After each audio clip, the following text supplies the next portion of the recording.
स्वामी जी, दादा भगवान ने जब ज्ञान दिया तब 5 आज्ञा दी और कहा कि यह सुरक्षा कवच है।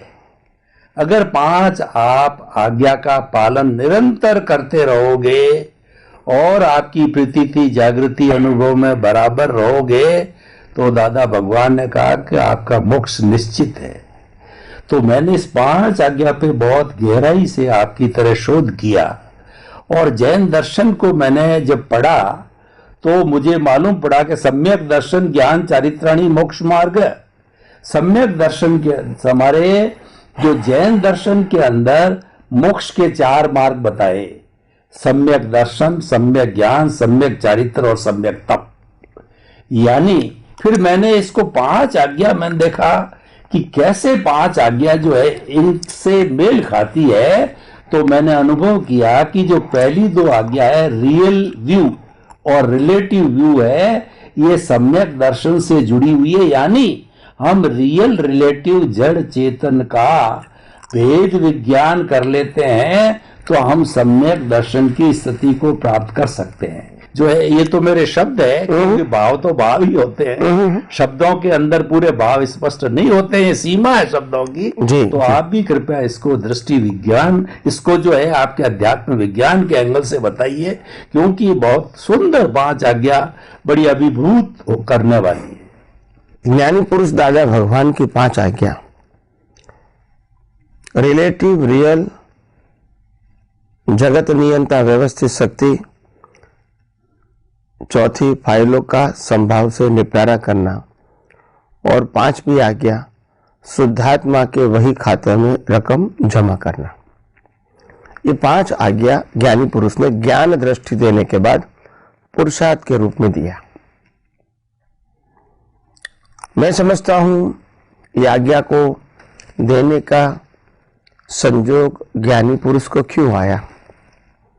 जब आपको बता दिया कि आप शुद्धात्मा हैं और बाकी सब व्यवस्थित है, जिसको मैं कुदरती रचना बोलता हूं, और यही दृष्टि का ज्ञान और दर्शन का उपयोग करें, और सुख आत्मा का स्वभाव है, दुनिया में नहीं है, तो मिथ्या ज्ञान, मिथ्या दर्शन, मोहिनी कर्म, तीनों को नाश करने का सिंपल रास्ता है।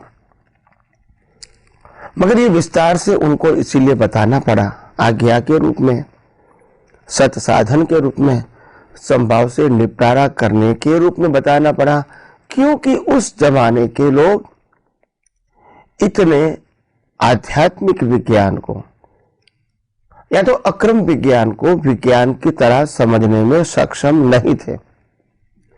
उन्होंने प्रयोग भी किया, बताने की कोशिश भी किया, मगर लोगों को धीरे धीरे इसमें से इंटरेस्ट उठने लगा। फिर वो समझ गए कि ये मैं इस प्रकार से बात करूंगा विज्ञान की अकेली तो ये लोग नहीं समझ पाएंगे और मैं जो बताना चाहता हूं वो नहीं पा सकेंगे, तो मेरे को अभी और नीचे आना पड़ेगा। और इसीलिए उन्होंने फिर ये ज्ञान विधि का भी प्रयोग रखा, आज्ञा धर्म का भी प्रयोग रखा, सत साधनों का भी प्रयोग रखा। ये तीनों प्रयोग मुख्यत्वे है। सत साधन में सब कुछ आ गया, सभी प्रकार की क्रियाएं आ गई। तो ये क्यों करना पड़ा? क्योंकि उसको मालूम है कि विज्ञान नहीं समझेगी तो कम से कम जितना विज्ञान समझे उसके अलावा अगर ये सत साधन करेंगे तो जो धर्मों के अंदर जो कर्म का सिद्धांत है कि पुण्य बनेगा, और प्रतिक्रमण करेंगे, माफी मांगेंगे तो उनका भी तो लाभ मिलेगा, धर्म में भी मिलता है। तो इस प्रकार से उन्होंने ये बातें बताई।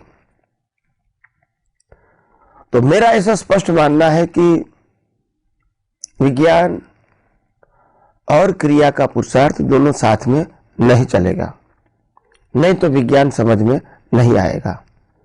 अगर आप सत साधन को जो क्रिया से होता है, अगर आप इसको पुरुषार्थ मानोगे तो फिर विज्ञान नहीं समझ में आएगा, क्योंकि विज्ञान सिद्धांतों के ऊपर आधारित है और सिद्धांत दृष्टि से उपयोग करना है, और मन वचन काय की अवस्था मात्र कुदरती रचना है, और फिर आप उसमें पुरुषार्थ शब्द जोड़ देंगे तो विज्ञान समझ में नहीं आएगा। मगर आपका जो मूल प्रश्न है, ये 5 आज्ञा को छोड़ के कि मैंने 5 आज्ञा को जैन धर्म की जो 4 बातें हैं, जैन धर्म के अंदर जो 4 बातें बताई है, सम्यक ज्ञान, सम्यक दर्शन, सम्यक चारित्र और सम्यक तप, किस प्रकार से यह अध्यात्म विज्ञान के साथ जुड़ी जाए। तो यह जोड़ना सरल है।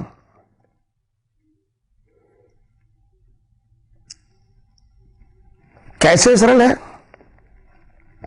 सम्यक ज्ञान का मतलब होता है मैं कौन हूं, वो लक्ष्य में रखने का है, यानी मैं चेतन हूं, मैं अविनाशी हूं, स्व पर प्रकाशक मेरा स्वभाव है, और अनंत ज्ञान, अनंत दर्शन, अनंत सुख, अनंत शक्ति जैसी बहुत सारी शक्तियां शाश्वत रूप में मेरे अंदर इनबिल्ट है, और इसीलिए उसको पाने की या खोने की बात नहीं है। तो ये मैं हूं, ये सम्यक ज्ञान हो गया। सम्यक दर्शन का मतलब क्या है? ये जो मेरा मन वचन काया है और ये 5 इंद्रियों से अनुभव में आती पूरी सृष्टि,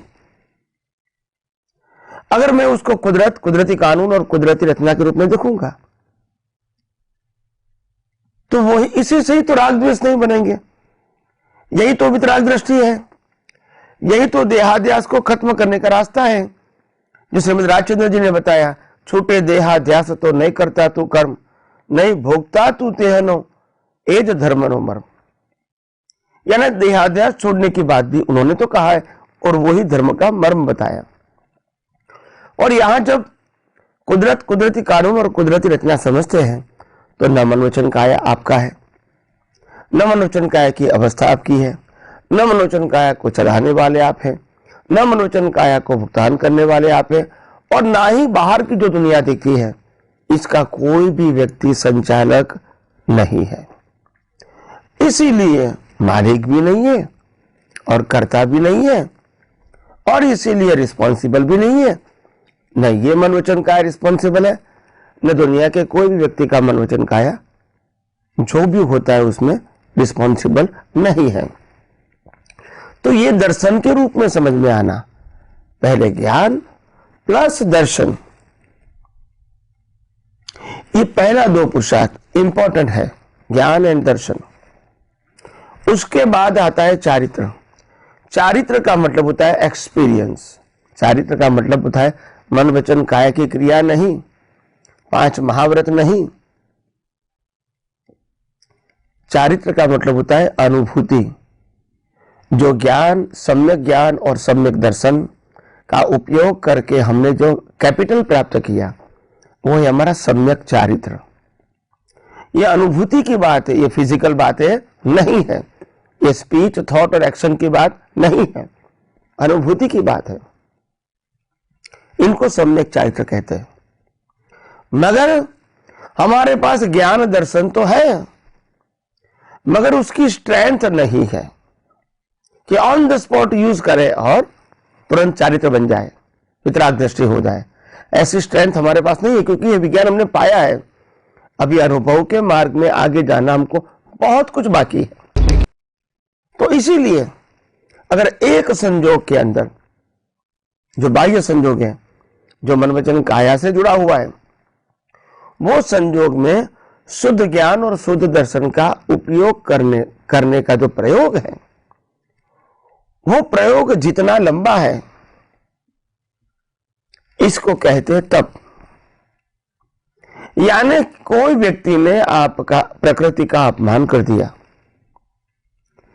और ये प्रकृति का अपमान करने के बाद प्रतिष्ठित आत्मा, उसके अंदर शुद्ध आत्मा देखना, और उनके मन वचन काया और ये मन वचन काया को कुदरती रचना देखने में समय लगा दिया, 5 मिनट, 25 मिनट, 1 घंटा, 2 घंटा, 5 घंटा। बाद में एक्सेप्ट किया कि नहीं, कुदरती रचना है। तो जो 5 घंटे का समय है, इसको आध्यात्म विज्ञान में तप बोलते हैं। क्या बोलते हैं? तप, सम्यक तप। यानी सम्यक शब्द आत्मा के साथ जुड़ा है और केवल तप शब्द क्रिया के साथ जुड़ा है। अगर आप सम्यक नहीं कहो, ज्ञान दर्शन कहोगे, तो वो रिलेटिव सत्य होगा, वो प्रकृति के साथ होगा। और चारित्र सम्यक नहीं कहोगे तो ये प्राकृतिक चारित्र होगा। और सम्यक तप नहीं कहोगे, सिर्फ तप कहोगे तो प्रकृति का तप रहेगा। तो ये खास ध्यान रखो, ज्ञान, दर्शन, चारित्र और तप ऐसा शब्द उपयोग करोगे तो वो रिलेटिव सत्य है। सम्यक ज्ञान, सम्यक दर्शन, सम्यक चारित्र, सम्यक तप वो आत्मा से जुड़ा है, मुक्ति से जुड़ा है। और तप शब्द में क्रिया नहीं है, तप शब्द में यही सम्यक ज्ञान, सम्यक दर्शन का एप्लीकेशन करके 100% एक्सेप्ट करना, उनका जो समय है, इस समय को कहते हैं आध्यात्मिक विज्ञान में तप। यही सम्यक ज्ञान, सम्यक दर्शन, सम्यक चारित्र, सम्यक ज्ञान, दर्शन, चारित्राणि मोक्ष मार्ग, तो यही मुक्ति का मार्ग भगवान महावीर ने भी बताया है और जैन शास्त्रों में भी लिखा गया है।